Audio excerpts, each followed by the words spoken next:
Nakakahiya ang ICC na 10 taon nang, 10 buwan nang kinulong ang Tatay Digong, hindi pa palang sapat na ebidensya at ngayon, nag-a-advertise pa para sa ebidensya. Nakakawindang po yan. Hindi po yan gawain ng matinong institusyon. Dahil ang matinong institusyon, bago magpakulong, dapat sapat-sapat na ang ebidensya. Alam ko nakasulat, good grounds. Pero kung alam mo naman palang walang ibang ebidensya bukod sa good grounds, bakit ka magpapatuloy sa pag-aaresto at bakit ipagkakait mo pa ang interim release? Alam mo naman palang kulang ang ebidensya. Di ba? Ang prosecution, bakit tumutol sa interim release? Alam naman pala hindi pa sapat ang ebidensya. Fair is fair. O sige, nakulong nyo panandalian, pero pawalan nyo habang hindi pa kompleto ang inyong ebidensya. Hindi po pwede na you have your cake and eat it too.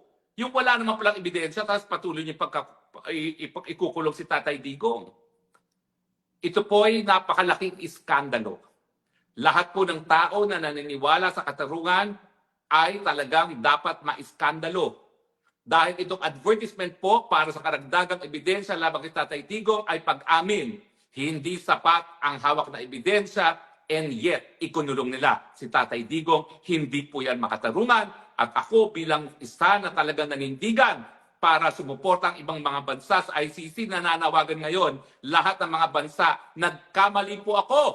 Dahil itong bansang ito, itong ICC na ito, interested lang para magpatuloy mga sweldo ng lahat ng mga empleyado nito, kasama na yung mga defense councils.